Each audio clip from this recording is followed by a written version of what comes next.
Well, you have Steve Lapointe, you have Bob Kabachik,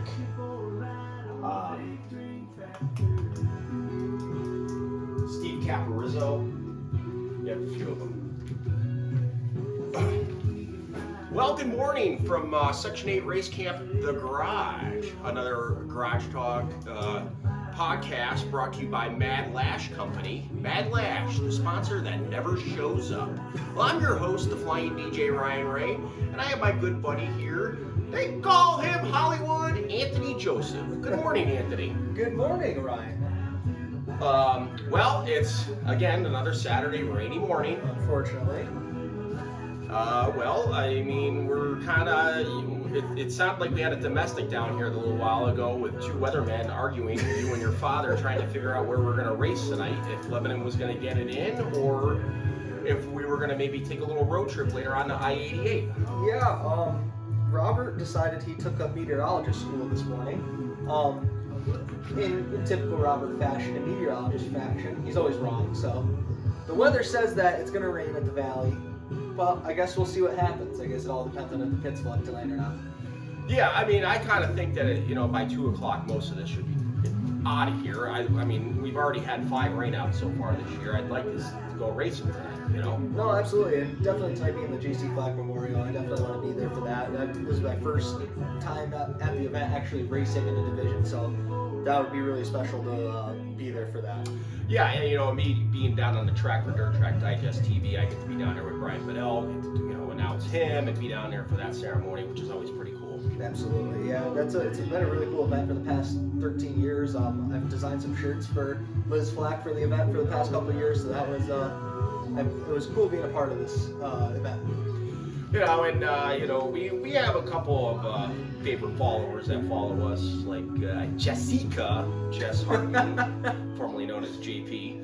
And Joe Milius. Joe Milius and Mikey Albreda. The Albredas are down in Nashville, Tennessee today, huh? Yeah, I bet you they're in critical condition this morning. Probably. They are in Central Standard Time Zone, so they are an hour behind us. They probably might just be rolling out of bed. Yeah, Mikey sent me a Snapchat last night, and Robbie's lazy eye was hitting pretty hard. That normally means he's tired. The lazy eye, it does come out every now and then. Yeah, yep. Well, again, Jessica is always trying to rattle your cage on Facebook with you and her husband being the two biggest cheaters out there.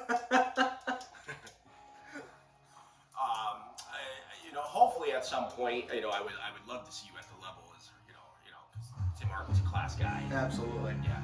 Now, onto a different subject. I walked into your house today, and I seen a guitar. Have you been picking up guitar, Ryan? I have not.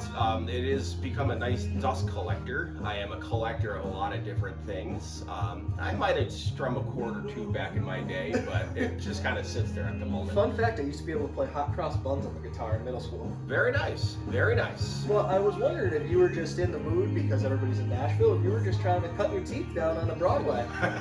No, it's been there.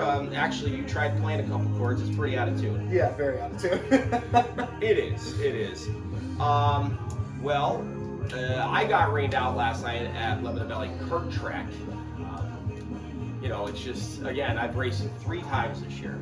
Yeah, and we've only raced 3 times as well, and Mother Nature doesn't seem to be on our side whatsoever. Yeah, it's we had a fun time in the clubhouse last night. Heather and Liz and Mark Slavin, they all do a great job in there, and the renovations that they did, it's a fun place. It's actually been a saving grace this year for us diehard campers and the campers that are from the drag strip. It gives us something to do on a rain out. Absolutely. Now, going on to a segment here, I think we should bring up TJ for our Get Yourself Together. Well, that's what I was getting close to. We had a big crash in Pennsylvania for the Super Dirt Car Series race. Yes. I kind of got thrown back onto the Hard Clay Observer, which is, it is like watching like an episode of WWF. With the non-grammar and the punctuation and just people, it's just a lot of heroes on there. A lot of heroes that think they're track preppers. What is their saying? Bottom of the barrel? Bottom of the barrel, I don't know. I was off of it for a year and I came back like 2 weeks ago and nothing's changed. I actually got brought up one time over the off season by I forget his name. It was a Rich Burner account or Rick Burner account. I forget Okay. what it is. Or Roger Burner. That's what it was. Roger Gotcha. Burner account. Interesting. Well, so speaking of heroes, that's going to bring us up to our next segment, which is Get Yourself Together, brought to you by Topper Cigars. Topper Cigars. Always a good gnaw.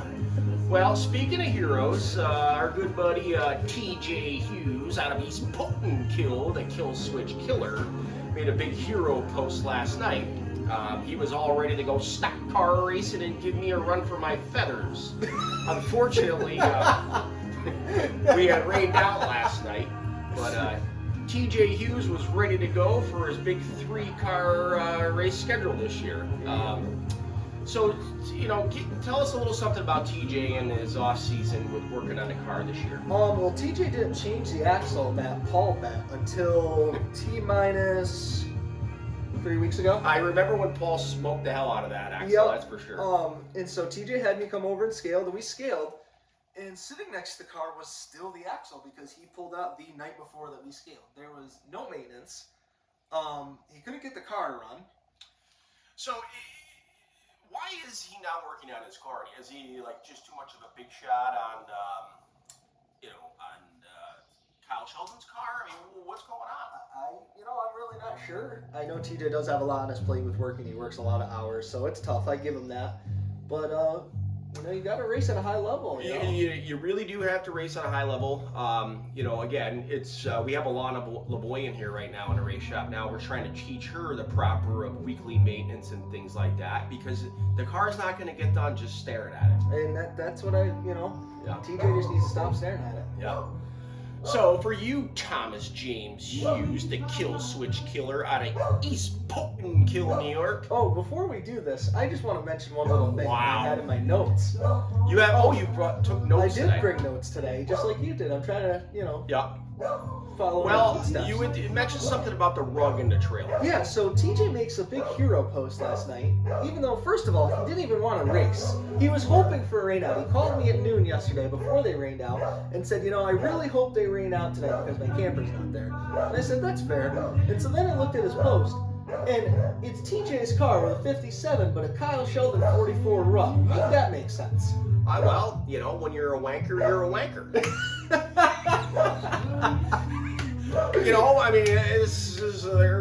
There's a lot of that goes around in racing. You get some of these crew guys in there, and they are shoved right up in between those cheeks. I'll tell you that. But for you, TJ, the big hero, with your 3-race schedule this year, with your fancy new race trailer, please get yourself together. Well, on to another segment. In my barbering life, a lot of people ask me about racing. They just don't live it. They don't know it. But they had asked me a few times if there's like trophy girls. And in some of the bigger races, They're rough looking, some of them. Yeah, but in some of the bigger races, there are trophy girls. Yep. We have more of a pit lizard, if you will. And so I know all about the pit lizards. Why don't you explain to us about them? Listen, so I tried to explain to my customer what a pit lizard was, and I said, I'm just thinking of it as like a lady of the night. So I don't have much experience with pit lizards. Oh, is that so? So you All right, being down, Pinocchio. you being I down can see in your the, nose getting bigger. you being down in the pits and me being up in the booth, what is the general nightlife of a pit lizard when they're pit lizarding in the pits? What are they doing down there? The biggest one I see is when they're like trying to fight other crews because their husbands got into it with each other. So they're not just single girls just trying to go in there looking for attention or things like that. There can be married women that are Pit lizards as pit well. lizards as well. Okay, yeah. When I go in there, I notice it's about an 80 to 20% like guy to girl ratio. Let me just double check my math. Yeah, that's correct. It's 80 to 20. What calculator did you use for that? It's definitely about 80% men to 20% female. So Yeah, if you I were a young, desperate young girl trying to maybe get a little activity, why wouldn't you go down in there? Your guess is as good as mine. I don't know. I mean, some of the product in there, I guess, isn't probably stellar. Really, Ryan, huh? You know firsthand. Well, listen, I certainly have had my day. You know, I always get a kick out of these pit lizards when they want to come and they want to tell me and they brag about who they know and who they've been with. I'm like, you do realize who you're talking to, right? They're talking to the Flying DJ. The Flying DJ. I've laid more pipe in New Lebanon than New Lebanon Plumbing and Heating. You're an idiot. But anyway, that's gonna wrap it up here for the oh boy, I can't even talk What today. happened to you? I don't know, but Did you bring with the pit lizard last night? I was not actually. Nope, behaved. Played some cards over at the clubhouse, and that was it. But that's gonna wrap it up here for Garage Talk Podcast. We will be at Lebanon Valley Speedway, where there's stock car racing every Saturday night. We'll see you at the track. Oh my god.